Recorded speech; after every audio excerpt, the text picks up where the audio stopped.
د مینا ټي وي چینل درنو کتونکو سلام ستړي مشئ وخت مو بخیر. د دې سات خبري ټولګي ته ښه راغلاست. زمینه افغان یم. شیخ ندیم وایي تیر حکومت د زده کړو برخه کې افغان بچیانو سره سخت ظلم کړی، په داسې حال کې چې طالبانو له تیرو نږدې 2 کلونو راهیسې دننه هیواد کې له شپږم ټولګیو پورته ټولو زده کوونکو باندې یا ټولو زده کړو باندې مطلق بندیز لګولی دی. خو د دې ډلې د لوړو زده کړو وزیر ندا محمد ندیم په خپلو تازه څرګندونو کې نیوکه کړې چې تیر نظام د زده کړو په برخه کې د افغانستان له بچیانو سره خورا سخت ظلم کړی دی.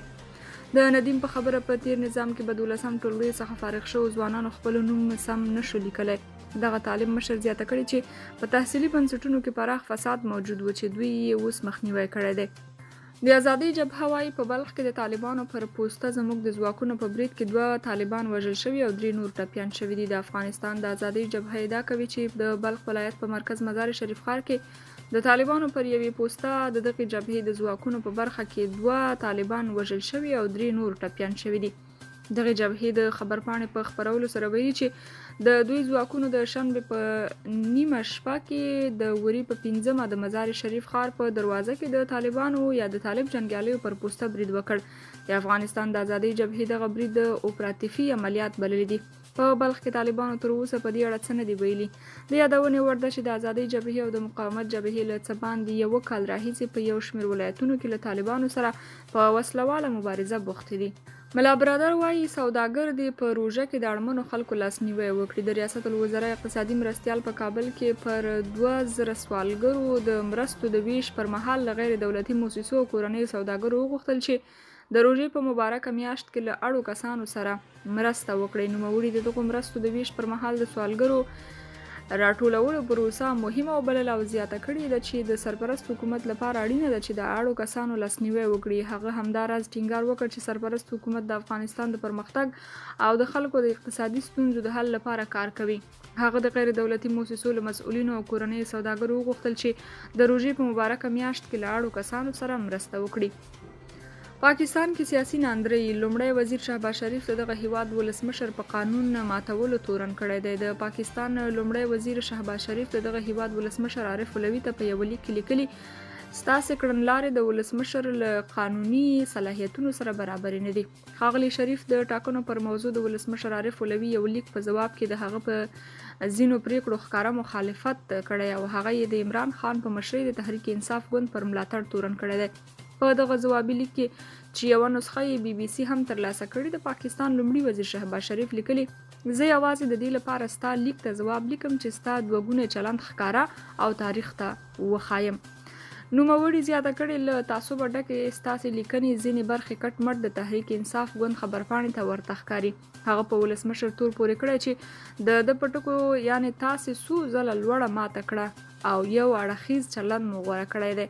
په همدې لیک کې شهباز شریف ولسمشر علوي ته لیکلي له دې سره چې تاسې څو ځله د غوره شوي حکومت حوصله ماته کړې، خو ما بیا هم د تاسو سره د ښو اړیکو رامنځته کولو هڅه کړې، خو تاسې هیڅکله د محکمو پریکړو نه منلو په خاطر د عمران خان غندنه ونه کړه.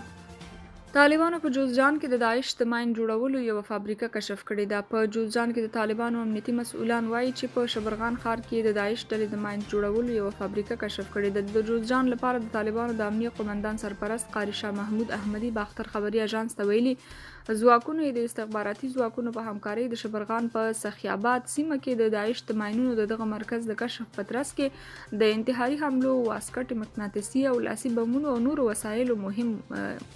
مسایل هم موندلي دي. په خبر کې نه دی ویل شوي چې آیا په دې تړاو څوک نیول شوي او کنه. طالبانو تر دې وړاندې په څو ځله ویلي چې داعش ډله یې ځپلې او په افغانستان کې دا ډله نور فعالیت نه لري. پوتین وایي مسکو بلاروس کې اټومي وسلې ځای پر ځای کوي. د روسیې ولسمشر ولادیمیر پوتین ویلي هیواد به یې بلاروس کې خپلې تکتیکي اټومي وسلې ځای پر ځای کړي.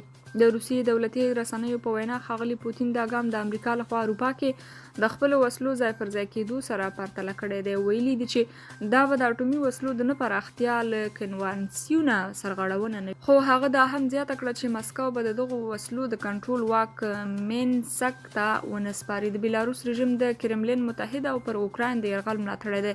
د امریکا متحده ایالاتونو تر دغه اعلان وروسته ویلي باور نه لري چې روسیې ته د اټومي وسلو کارولو ته چمتووالی ونیسي. پینټاګون یوه اعلامیه کې ویلي موږ د خپل ستراتیژیک اټومي موقعیت د تنظیمولو لپاره هیڅ دلیل نه دی لیدلی. د امریکا د دفاع وزارت اعلامیه کې زیاته شوې موږ د ناټو ائتلاف جمعي دفاع ته ژمن پاتې کیږو. د روسیې ولسمشر د شنبې د دغه هیواد دولتي تلویزیون ته ویلي چې د بیلاروس ولسمشر الکساندر لوکاشینکو له اوږدې مودې راهیسې دغه هیواد کې د تکتیکي اټومي وسلو د ځای پر ځای کېدو موضوع راپورته کوله. کابل کې یو شمېر ښځو د کار او زده کړو د حق ترلاسه کولو لپاره لاریون کړی دی. افغان پلازمینه کابل کې یو شمېر ښځې یو ځل بیا د زده کړو او کار حقونو د ترلاسه کولو لپاره د اعتراض په ډول سړکونو ته راوتلې وي. دغو ښځو چې شمېر یې له 100 کم یاد شوی ځانونو سره د زده کړې زموږ حق دی، پرېږدئ چې نجونې ښوونځیو ته لاړې شي او زده کړې مو سره کرښه ده شعارونه ځانونو سره لیږدول.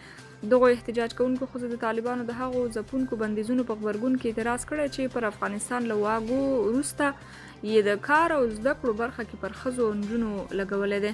د دغه لاریون یوه ګډونوال رسنیو ته په یو استول شوي ویډیو پیغام کې وایي موږ د طالبانو پر تګلاره د نیوکې لپاره سړکونو ته راوتلي یو. له 1.5 کال ډیره موده وشوه چې واک ته د طالبانو له رسېدو وروسته ښځې د کار او زده کړو له حقونو بې برخې کړل شوي دي. ټرمپ د جمهوریت ریاست لومړنۍ انتخاباتي غونډې کې ویلي هیڅ جرم مې نه دی کړی، سره له دې چې د متحده ایالاتونو مخکني جمهور رئیس ډونالډ ټرمپ تېرونی ویلي و ښایي د نیویارک په ایالت کې د امنیتي مسؤلینو لخوا په دې تور چې د بربنډو فلمونو یوې هنرمندې ته یې پیسې ورکړې ونیول شي. خو هغه په تازه غونډه کې په دې هکله تحقیقات رد کړل او وایي هیڅ کوم جرم یې نه دی کړی.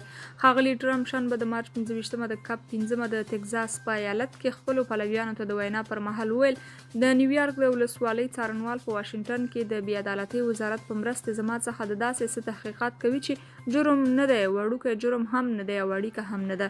د نیویارک ایالت د منهاټن څارنوال الوین براګ الوین د دغو 130,000 امریکایي ډالرو په هکله پلټنې کوي چې د ډونالډ ټرمپ دفتر د بربنډو فلمونو هنرمندې سټورمي ډانیلز ته د 2014 کال د جمهوري ریاست انتخاباتو څخه وړاندې ورکړې وي. خو ښاغلي ټرمپ د تګزاس ایالت د وکاو ښار په غونډو کې وویل چې هیڅ وخت یې ډانیلز نه وه خوښه او د هغې سره یې هیڅ ډول اړیکې نه درلودې. درنو کتونکو د دې ساعت خبرونه تر همدې ځای او تر بیا نورو خبرونو خوشحاله شئ. د خدای پامان.